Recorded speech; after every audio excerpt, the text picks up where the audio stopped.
My father did not say one word the whole drive home. That was new. He always had a word. The rain came down slow and steady, the kind that does not so much fall as settle. The wipers ticked. Between us on the seat lay the program from the dinner, folded once, the regiment's crest on the front. He had picked it up off the table on our way out without seeming to know he was doing it. Now his hand rested on top of it. He was not looking at me. He was looking at the wet road, the way a man looks at something he is trying to solve. I let him have the silence. I had been giving him things my whole life. The silence was the easiest one I ever gave. I knew what he was doing over there in the passenger seat, because I had spent 43 years learning the weather of my father's moods. He was rebuilding. He was a man who had told one story about his family for his whole life, and a few hours ago, in front of 200 people, the story had come apart in his hands, and now he was sitting in the dark, trying to figure out what the new story was, and whether there was any version of it he could still be the center of. I did not envy him the work. I had done the same work, in reverse, a long time ago. I had rebuilt my whole idea of who I was in a family that had told me I was nobody, and it had taken me most of 2 decades, and I had done it without a single passenger to keep me company. He would have to do his in one wet night. I did not think he could. But I had been wrong about him before, in the hopeful direction, so I kept the smallest part of a door open, the way I always did. That is the strange thing about that drive. I was not angry. I kept waiting to be angry, and it kept not coming.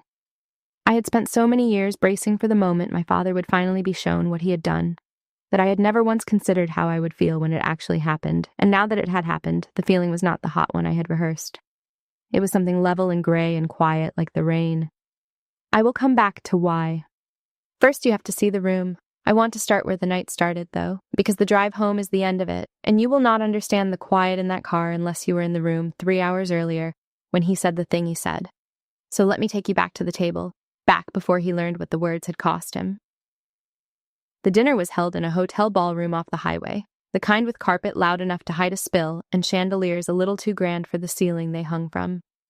Round tables, white cloths, a small stage at the front with a lectern and a folded flag on a stand.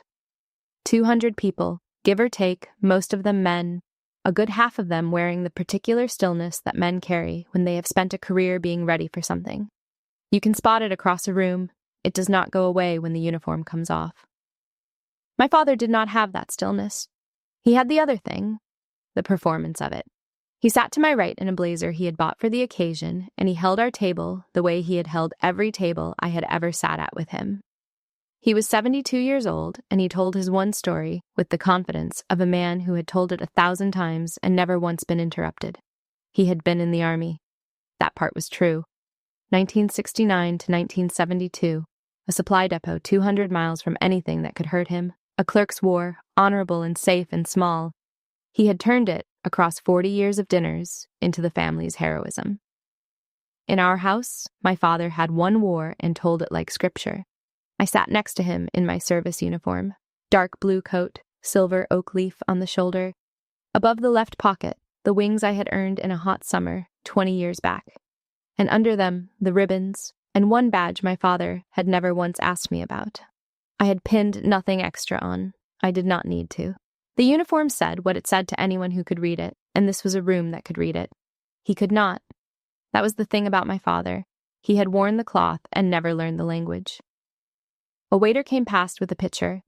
My father lifted his glass without looking, the way you lift a glass to a servant, and then he waved his other hand at me, a loose backhand tossed in my direction, and he said it to the men across the table. "Don't mind her," he said. "She just tags along, my little lapdog." The table laughed, not cruelly, politely the way you laugh at an old man being an old man. One of the wives smiled at me with her eyes, an apology she did not have the standing to make. I kept my face still. I had a great deal of practice keeping my face still. I had heard him say worse. I had heard the word paperwork attached to every year of my life. I had heard him tell strangers I did filing for the army in a tone that closed the subject.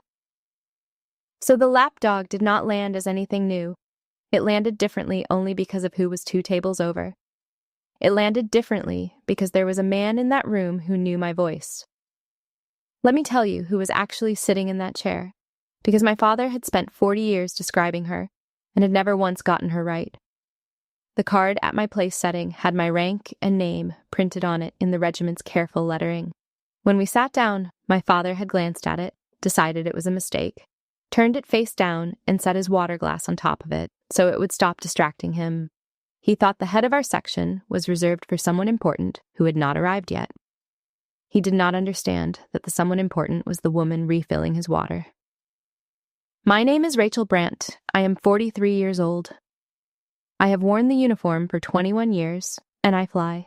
And for the last year I have commanded an aviation battalion, which means that several hundred soldiers and a fleet of aircraft answer to my signature. That sentence took me a long time to be able to say without shrinking it. For most of my life I said it, when I said it at all, folded down into something that would not embarrass anybody. A desk job, something with helicopters, paperwork. None of that is the kind of thing you can say at my father's table. I learned that at 18. So I stopped saying it, and then I stopped correcting the people who said it wrong, and after enough years, the two became the same silence. Let me tell you what a day of my life actually looks like, so the gap is clear. I get up before the sun, I run. I read the overnight traffic before the coffee is done, because a battalion of aircraft does not stop being dangerous overnight, and someone has to be the person who knows the state of every tail number before the first crew walks in. I sign for things all day. I sign for fuel and for parts and for the readiness of machines that weigh as much as a house and lift off the ground on the strength of 100 small decisions, any one of which, made wrong, ends a family. I sit in meetings that would put a civilian to sleep, and I stay awake in them because the boring parts are where people die. Somewhere in there, my father imagines me at a desk with a stapler. He is not entirely wrong about the desk. He has just never understood what the desk is for. There is a skill nobody gives you a medal for, and it is the one my whole career is built on. It is the ability to hold a level voice while everything in you is not level. You learn it young, the first time you key a microphone and hear your own fear come back at you through the headset. And you understand in that instant that the fear is contagious and that you are the carrier. So you learn to seal it off. You learn to say the frightening thing in the calm voice, because the calm voice is the whole job. The men on the other end of the radio do not need you brave. They need you steady. Steady is a thing you build in the dark, over years, out of the wreck of every time you were not. I had built mine all the way up. I could have keyed a microphone at that dinner table and read out the worst news in the world, and not one glass on the cloth would have trembled. My father heard that steadiness his whole life and read it as coldness. He thought I was distant. He never once considered that distance was the sound of a person holding a great deal very still. That is the woman my father waved at like a passing waiter. Not distant, not cold, just carrying, the way she had been taught to carry, quietly, with her voice level, so that nobody would ever have to see the weight. Here is what the stillness in that room was. The stillness my father did not have. It is what is left in a person after they have been responsible for other people's lives, and have not always won. You do not get it from danger. You get it from weight. I had carried weight.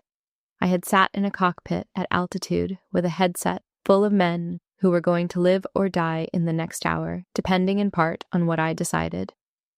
And I had learned in those hours the one thing my father never learned in his whole safe war. You keep your voice level.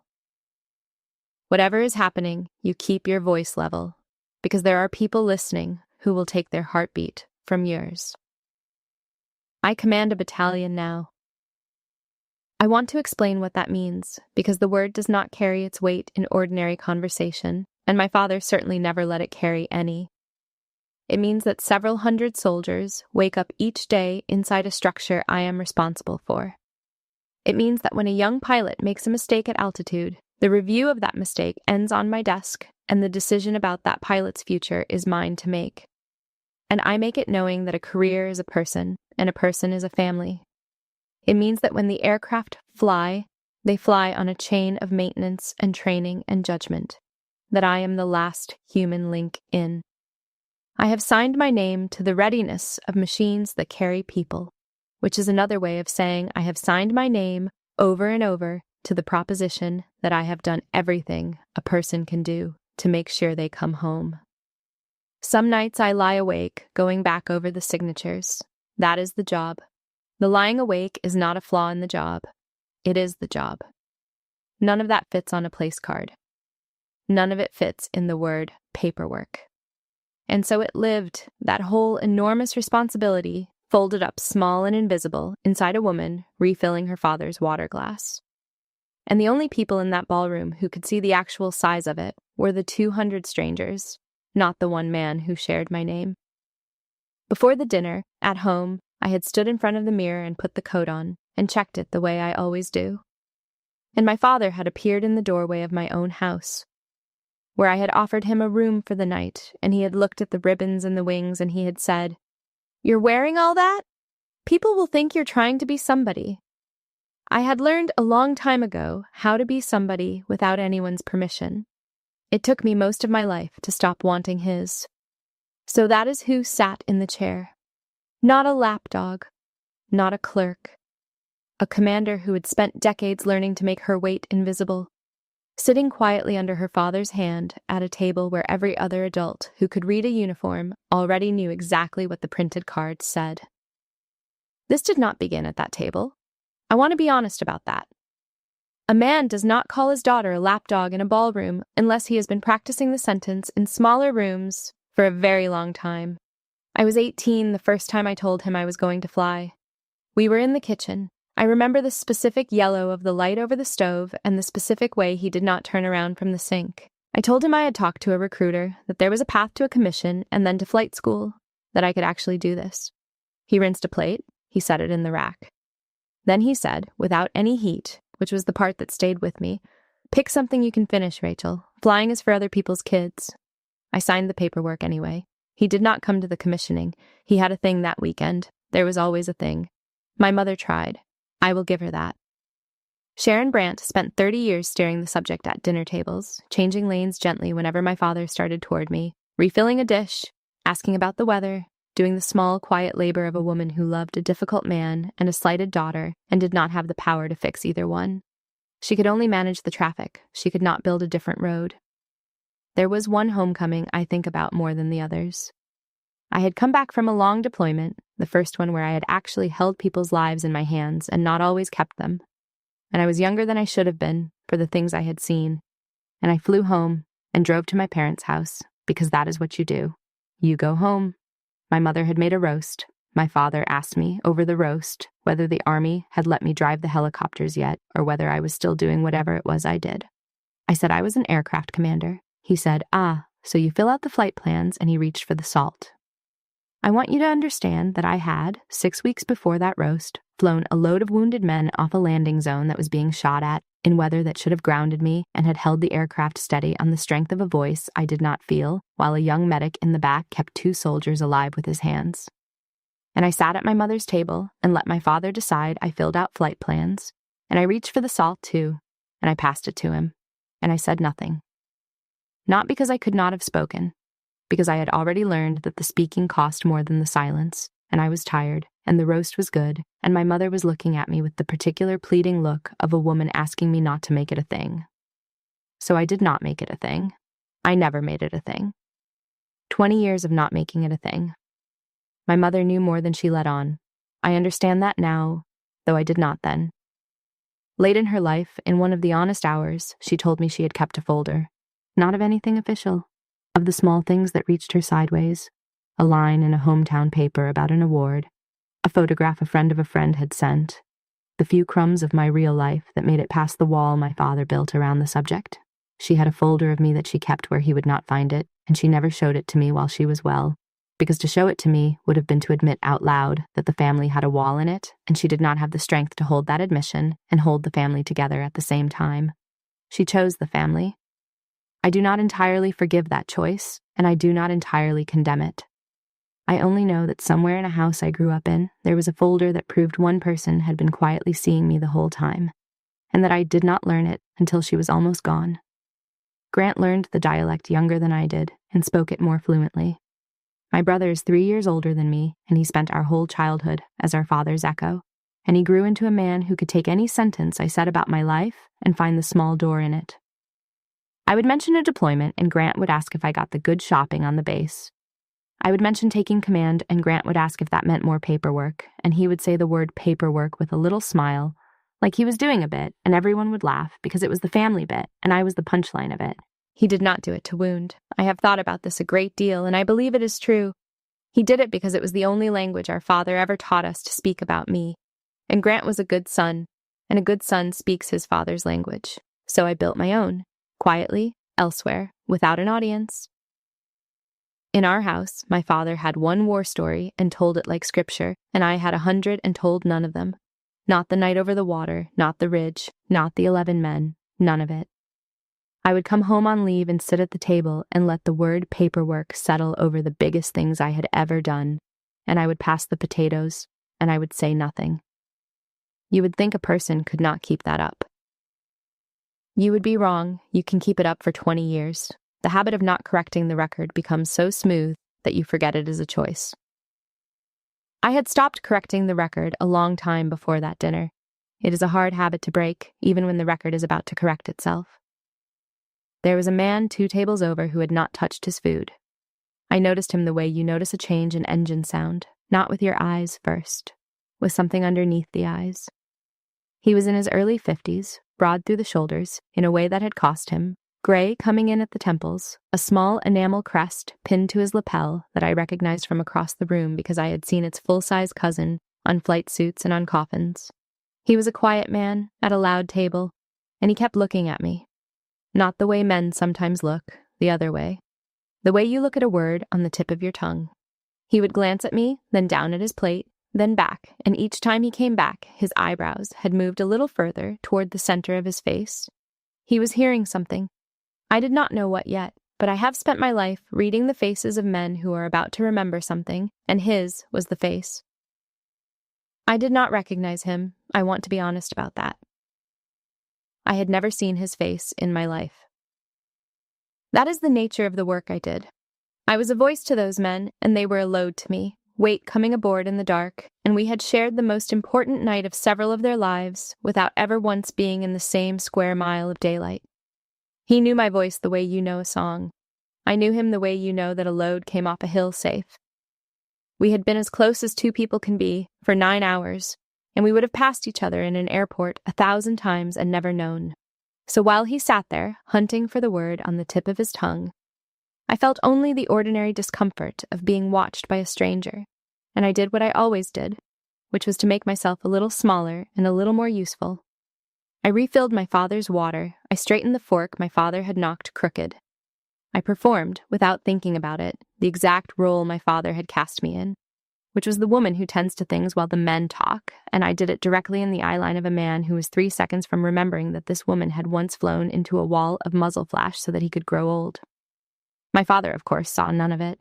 My father was describing the depot again to a colonel's widow who had the grace to nod. The quiet man leaned to the person beside him. I knew that person. Everyone in that room knew that person. He was the regiment's senior enlisted man, a command sergeant major named Travis Okafor, a mountain of composure in dress blues who had spent the evening moving from table to table like a man tending a fire. The quiet man asked him something. I watched Okafor's eyes travel to the little printed card lying face down under my father's water glass, and I watched him understand what it said without needing to read it because he had helped write the guest list.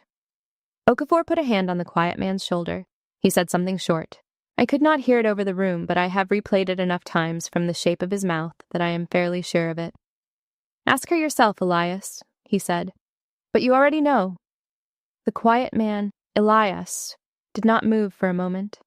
He sat with his hands flat on the cloth on either side of a plate he had not eaten from, and he looked at me across 2 tables in 40 years, and I understood that whatever he was reaching for, he had almost reached it. He knew. He just needed me to say something out loud so his ears could catch up to his eyes. My father felt the attention move. He could not have told you how. He was not a subtle man, and he was not a perceptive one. But he had spent his whole life in the center of small rooms, and he had an animal sense for the moment. A room's warmth began to drift away from him, and he felt it drift now, toward his right, toward me, and he did the only thing he had ever known to do about it. He got louder. He reached for the biggest laugh in reach, and the biggest laugh in reach was me. He clapped a hand on the arm of the quiet man's empty-headed neighbor, drawing the near table in, and he tipped his head at me like a man showing off a mildly amusing pet. 20 years of typing and filing, he said. We keep her busy so she feels useful. Every family needs one who stays back and does the paperwork, am I right? A couple of people chuckled. It was a reflex more than a response. But 2 tables over, the quiet man named Elias did not chuckle. He set his fork down on the edge of his plate, carefully, the way you set something down when your hands have just become unreliable, and he kept his eyes on me, and the eyes had changed. There was something in them now that I had seen before, years ago, in the faces of men coming off a bad night. It was not curiosity anymore. It was something closer to grief that had not decided yet whether it was allowed to become relief. There is a specific exhaustion that comes over you at a moment like that, and it is not dramatic, it is just tired. I had been at that table for 2 hours. I had refilled the water. I had laughed at the depot story in the right places. I had watched my father grow more sure of himself with every glass, more expansive, more certain that the whole evening existed as a frame for him, and I had felt the old machinery in myself start up, the machinery of accommodation, the machine that had run my whole life. It said, do not make this hard. It said, he is old. It said, you promised your mother. It said, you are the strong one, and being the strong one means you are the one who absorbs, always, every time, because you can, because you have the shock absorbers for it, and he does not.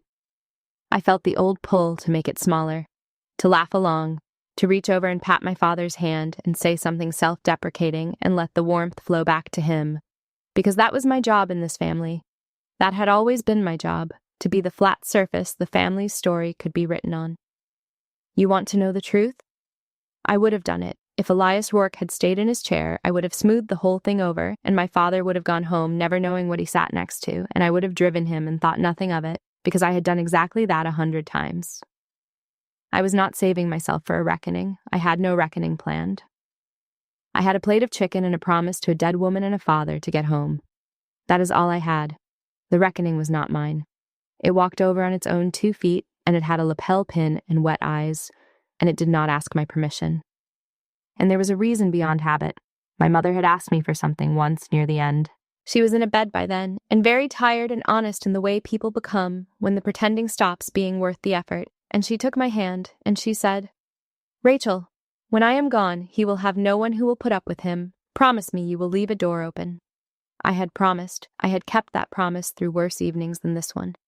A man calling me a lapdog in a ballroom was not worse than the years I had already carried the door open on my back. So I made my decision, the small one, the one I had made 10,000 times. I decided to let it go. One more time. Keep the peace. Keep the door open. Pass the potatoes. Then Elias Rourke stood up. He did not stand quickly. That is the thing I remember. There was nothing dramatic in it. He rose the way a big man rises when his knees have miles on them, one hand coming to the table for a second, and he buttoned his jacket out of an old habit that had nothing to do with the jacket, and he came around the end of his table and crossed the small stretch of loud carpet between his world and ours, and he stopped beside my chair. Up close, he was older than he had looked, and gentler, and his eyes were wet at the rims in a way he was making no effort to hide. My father looked up at him with the bright, expectant face of a man who assumes an approaching stranger is about to become his audience. Elias did not look at my father. He looked at me, and he said, very quietly, in a voice that was working hard to stay level and not quite managing it, Ma'am, I'm sorry to interrupt. Were you flying out of the valley in the fall of 2018? The table went still. My father's smile stayed on his face, waiting, certain the misunderstanding was about to be cleared up in his favor. Any second now, the big, quiet man would realize he had the wrong woman, and there would be a laugh, and the warmth would come back where it belonged. I could have given him that. I want you to understand how easy it would have been, and how many times I had done exactly that. Made myself the wrong woman, deflected the truth about my own life with a small, polite lie so that nobody would have to feel the size of it. I had a whole life built out of that lie. I could have said, oh, you must be thinking of someone else, and passed the potatoes. Everything in my training pointed at the deflection. Not the flying training, the other training, the one that started in a kitchen when I was 18 and ran through every dinner since, the long apprenticeship and making myself convenient. That training had one instruction, and it never varied. Do not take up more room than the family has budgeted for you. A man was standing at my chair offering me all the room in the world, and the oldest voice in me wanted to hand it back, politely, and shrink to fit the chair my father had assigned. But there was another voice, and it was older than the kitchen, and it was the one I had built in the cockpit. It was the voice that keyed the microphone over the valley and said the true thing in the level tone. And that voice, in the 1 second I had, asked me a very simple question. It asked whether I was going to lie to a man who had carried my voice for 8 years, to his face, in order to keep my father comfortable for 5 more minutes. When you put it in those words, there is no decision to make. There's only the thing you already are, waiting to be admitted. I looked at Elias Rourke. I looked at the wet rims of his eyes and the crest on his lapel and the 8 years he had clearly carried on his back into this ballroom. And for the first time in longer than I could remember, at that table, in front of my father, I told the plain truth. I was the air mission commander that night, I said. It was the first true thing I had said out loud at that table in years. Elias Rourke closed his eyes for a second. Just a second. When he opened them, he had stopped trying to keep his voice level, and he let it do what it needed to do. "That was your voice on the radio," he said. 9 hours. I know your voice. I have known your voice for 8 years. I never knew your face. The room around us had begun to turn, not all at once, in pieces, the way a field of grass turns when the wind reaches it, the near tables first, and then the ones beyond. "We were pinned on the high side of that valley," he said, and he was not really talking to me now. He was talking to the whole quiet that had opened up around our table, the way a man testifies. 2 of my guys were hit. The weather was closing. Command called it. Every bird in the sky got told to turn back, and every bird turned back because that was the right call, because the ceiling was on the deck and the ridge was full of muzzle flash, and no reasonable person flies into that. He stopped. His jaw worked. And then there was one voice on the net that would not turn back. She put her aircraft between us and the ridge. She flew it into a place you do not fly into. She came back around, and she came back around, and she came back around, until every last one of us was off that hill. 11 of us.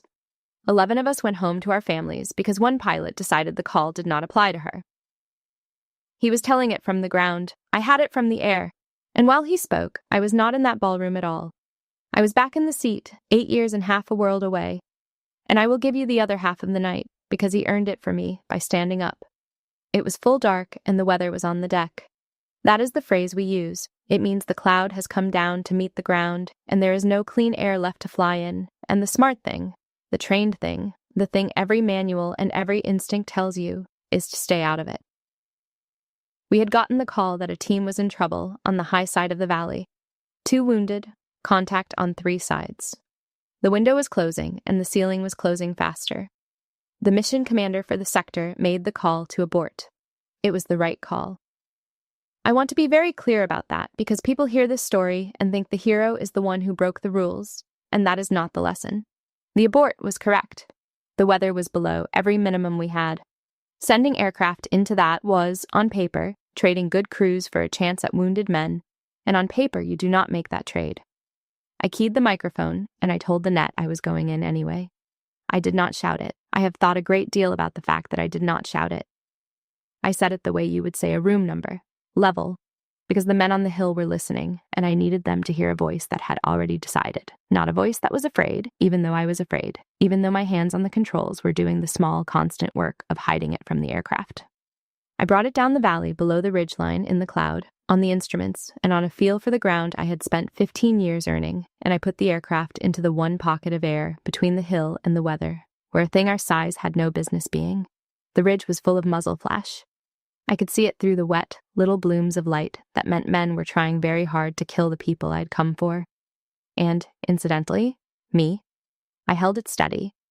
I put the aircraft where they could reach it. And I keyed the microphone, and I told them, in the room number voice, that I was not leaving, that I would be there each time they came, that they should send me their wounded first, and then the rest, and that nobody was staying on that hill tonight. Then I flew it out, and I came back, and I flew it out again. I do not remember how many passes. Rourke says it was more than any of them could count. What I remember is the weight changing in the back as men came aboard, and a crew chief's voice calling them in, and the particular way the airframe settles when it is carrying lives instead of air. I remember keeping my voice level for 9 hours. I remember that when the last man was aboard and I finally turned it for home, I did not feel triumph then either. I felt the shaking start in my hands the second they were no longer needed, and I flew the last leg on hands that had waited very politely until the work was done to fall apart. I never told my father any of that. I never told anyone at any dinner table any of that. I laid the word paperwork over it, year after year, and passed the salt. A chair scraped behind me. I did not turn. I heard it go back, and I heard a man come to his feet, and then another chair, and another. Command Sergeant Major Okafor was up. Down near the stage, a colonel in dress blues, a lean man with a group commander's bearing whose name I would learn was Dominic Hale, rose from his seat and stood with his hands at his sides and looked at me across the whole room. And then the room went with them, not in a rush. In that slow, deliberate, terrible way a room stands when the standing means something, chair after chair, 200 people, most of them men who had spent a lifetime knowing exactly what Elias Rourke had just described and exactly what it costs. My father was still sitting down. I watched it reach him. I watched the smile come apart on his face piece by piece, the way ice goes off a windshield, and underneath it was something I had never seen on my father in 43 years. It was not anger. I could have handled anger. It was the beginning of understanding, and understanding did not fit on his face because his face had never been built to hold it. And then, because he was who he was, he tried to take it back. "Well, of course," he said, and he was reaching for me now, his hand coming toward my arm, his voice climbing into the bright, false register of a man rewriting history in real time. "Of course, my daughter, the pilot," I always said. I always told people my Rachel flies, didn't I? I always said she was going to do something with those helicopters. It fell into the silence, and the silence would not hold it. Nobody laughed, nobody helped him. 200 people stood in a hotel ballroom and let my father hear his own voice try to climb back up a hill it had spent 40 years rolling down. I have thought a great deal about that sentence of his. I always said my Rachel flies. He had never said it, not once. I would have remembered. A daughter remembers the times her father praised her the way you remember the few warm days in a cold year, because there are so few of them that each one gets its own place in the memory. There were none. He had never told a single person at a single table that his daughter flew, because in the story he lived inside, I did not fly. I filed, and the filing made room for him to be the one who had served. And now, cornered by the truth, he reached for a version of the past in which he had been proud all along, because that version was more bearable than the true one, in which he had spent 4 decades getting his own child exactly, precisely wrong. I did not blame him for reaching. It is a very human thing to grab for the kinder history when the real one arrives with the bill. I just was not going to hand him the kinder history. It was not mine to give. It belonged to the years, and the years had already spent it. I did not correct him. I want you to hear that. I did not lean over and say, "You called me a lapdog 90 seconds ago." I did not need to. The room had already said it for me in the only language my father had ever respected, which was the language of a lot of important men getting to their feet. I just sat there, and I let him sit there next to me, and for the first time in my life, my father wanted the record to say that I was somebody. It was 8 years too late to be his idea. Colonel Hale came to our table. He did it kindly, which somehow made it larger. He put a hand lightly on the back of my chair, and he addressed my father directly, because he had clearly watched the whole thing, and he was not a man who let a thing like that stand unaddressed. "Sir," he said, "I don't think you know why you're here tonight, so let me tell you, because your daughter never will." My father looked up at him. He had gone quiet finally. He had run out of the version of himself that talks. "The Foundation invited Colonel Brandt to be recognized this evening," Hale said.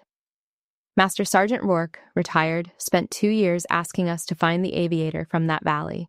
He did not have a name. He had a voice and a tail number and a debt. When we finally put the name to it, and we invited her, she wrote back and asked for one thing. She asked to bring her father. She said, and I am quoting her letter, that she wanted you to see the regiment before you saw her." Hale let that sit. "So you are not here as her guest, sir. She is the reason there is a room. You are here because she wanted you in it." I had forgotten I wrote that. Hearing it read back was its own small surgery. Because it was true, and the truth of it was not flattering to me either. And I want to be honest with you, even about the parts that do not make me look wise. I had brought my father to that dinner on purpose. Not as an ambush. I did not know Elias Rourke would be there. I did not know any of it would happen. But I had asked to bring him because some small, stubborn, 8-year-old part of me, the part that stood in the yellow kitchen light and was told to pick something she could finish, still wanted her father to see the world she lived in. I had told myself it was for him, that a night among real soldiers might do him good, might soften him, might teach him something. And maybe that was part of it. But under it was the older thing, the child's thing, the wanting. I had dressed the wanting up as generosity and brought it to a hotel ballroom, and then the night had reached past all of it and given me the thing I had wanted my whole life. And I had discovered, in the getting, that I did not need it anymore. That is a strange gift to receive, to be handed at last the thing you spent your life reaching for, and to find your hand had already closed around your own life while you were not looking and did not need the other thing to fill it. Colonel Hale set the last of it down gently and stepped back and let the table be. He was a good officer. He knew when a thing had been said all the way and did not need saying twice. My brother Grant was at the far end of the table. He had come as our father's other guest, in a suit, ready for the usual evening, and somewhere in the last 3 minutes, his whole face had emptied out. Grant had spent his life agreeing with our father about me. It was the one subject on which he had always been certain, and now the certainty was gone, and he had nothing prepared to replace it with. Because you do not keep a second opinion about your sister in your back pocket when you have spent 40 years sure of the first one. He could not look at me. He looked at his hands. I did not go to him. There are moments a person has to sit inside alone, and I had sat inside enough of mine without company that I was not going to rob him of his. Other people came. That was the part I had not braced for, because I had never once pictured this happening, so I had no defenses built for it. A woman about my age came over and took my hand in both of hers and said her husband had been one of the 2 who were hit that night, that he had come home, that they had 3 children now, and that she had lit a candle every year on the date without ever having a face to attach to her gratitude. And now she did. And she was sorry, she said. She did not mean to cry at a dinner.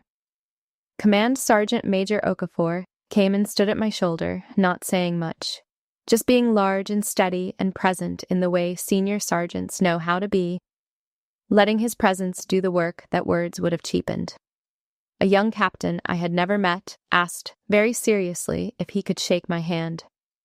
And I let him, and I understood that I had become, in the space of a few minutes, a thing I had spent my life avoiding becoming, which was visible.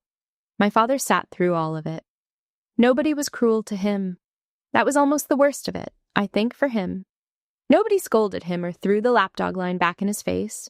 They simply moved around him as though he were a piece of furniture in a room that had reorganized itself. And he, who had spent his whole life needing to be the center of every room, got to experience for the length of one long dinner what it is to be the person the room flows past. I did not do that to him. I want to be clear. I did not lift a finger. The room did it on its own, and it did it gently, and gentleness was somehow the sharpest instrument it could have used. The room settled slowly back into itself. People sat.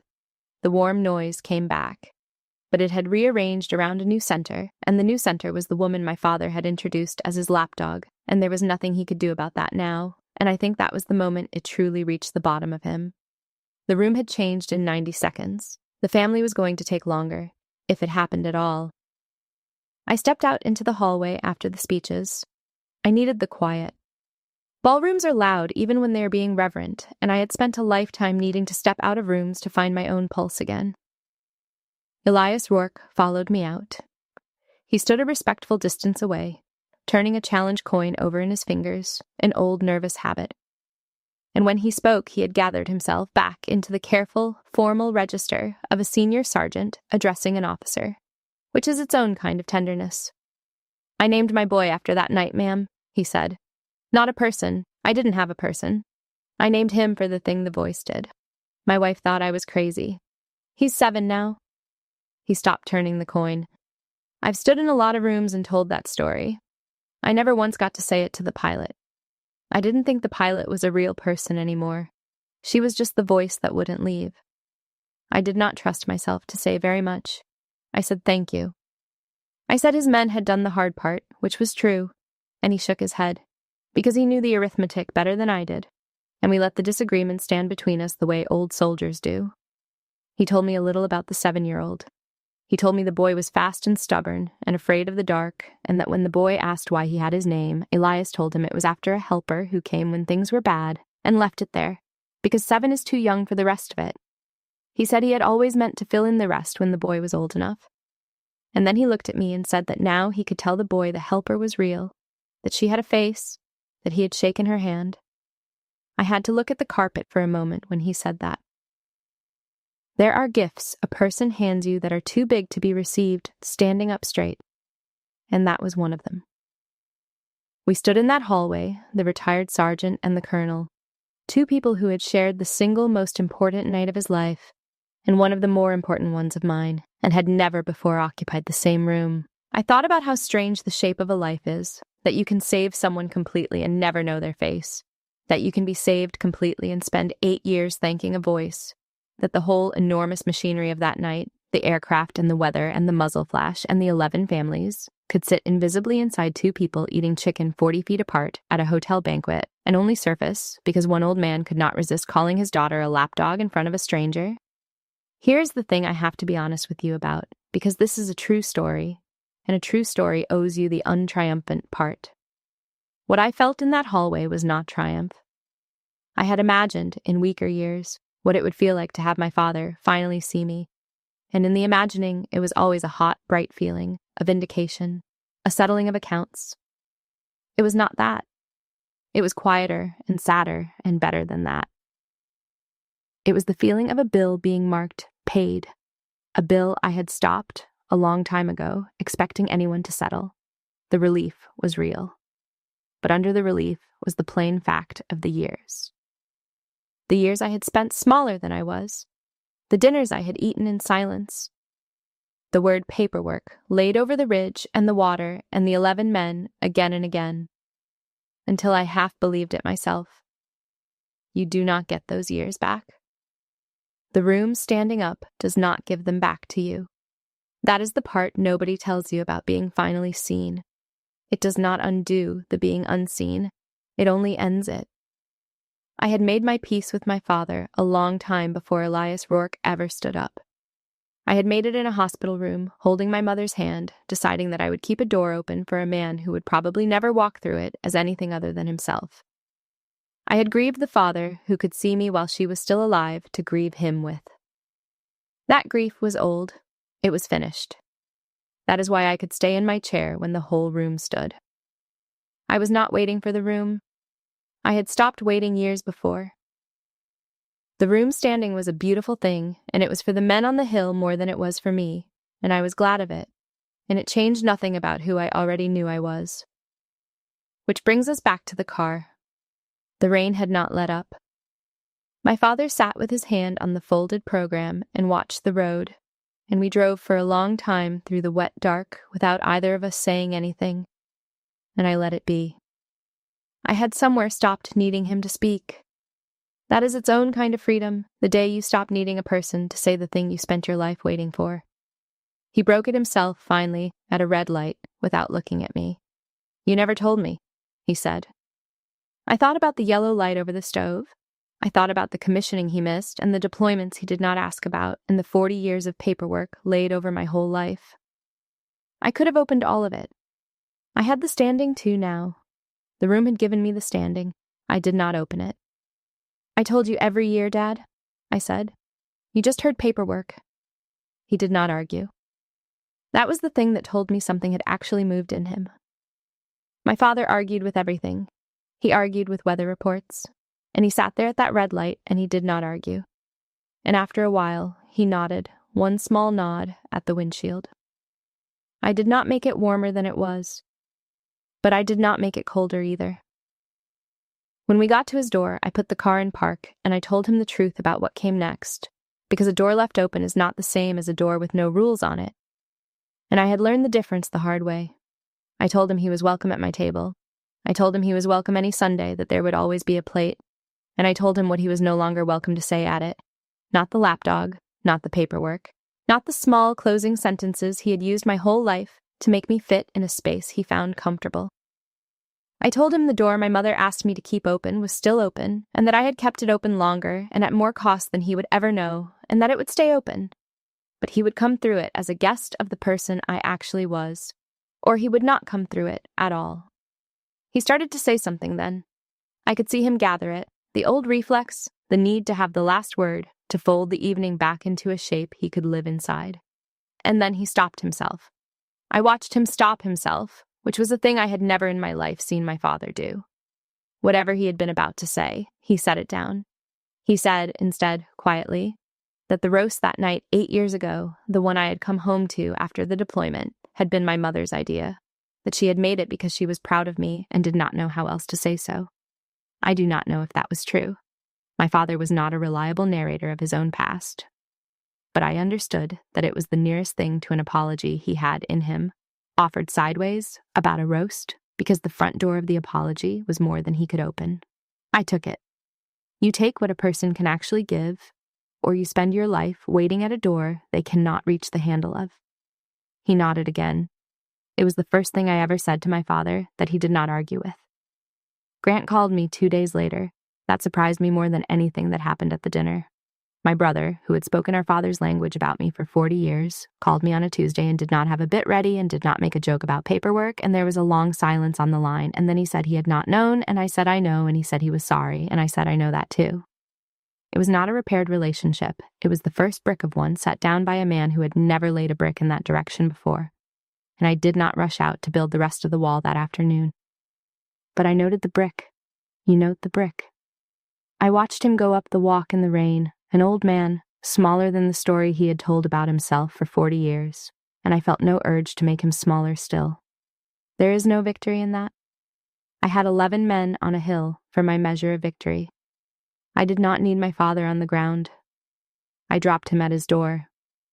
Then I drove to mine, the house I had bought with my own name on the paper, and I let myself in, and I hung the coat with the silver oak leaf in the closet where it lived.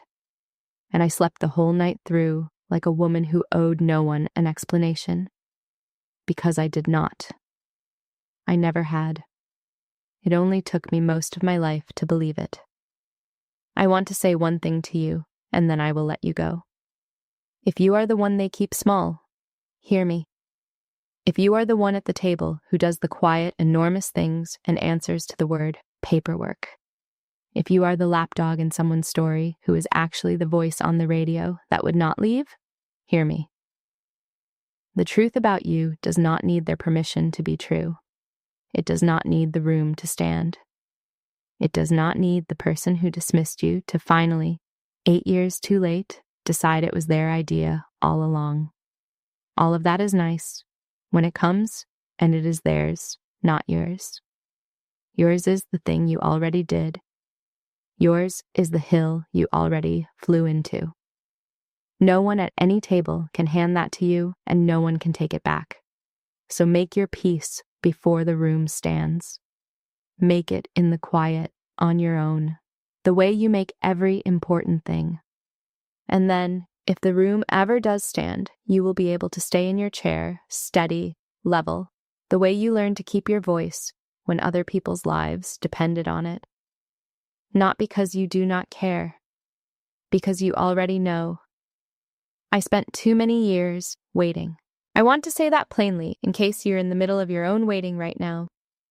I waited for my father to see me. I waited at dinner after dinner, year after year, and I made myself small and useful and quiet, so that when the seeing finally came, I would be easy to love, and the seeing did not come, and the years went by, and the whole time the thing I was waiting to be told I already was. Nobody was ever going to walk over and hand it to me. It was never in anyone else's hands. It had always been in mine, up there in the weather, on the strength of a voice I built out of my own fear, over a valley my father will never see and could never understand. I did not need his eyes to make it real. It was already real. It was the realest thing I ever did. My father called me his lapdog in a room full of men I had sent home to their children. I did not need him to take it back. I had stopped waiting for that a long, long time ago. And that, in the end, is the thing I would give you if I could give you only one. Not the standing room, the not waiting. Take care of yourself. And if you carried something heavy tonight while you listened to this, set it down easy. You have carried enough.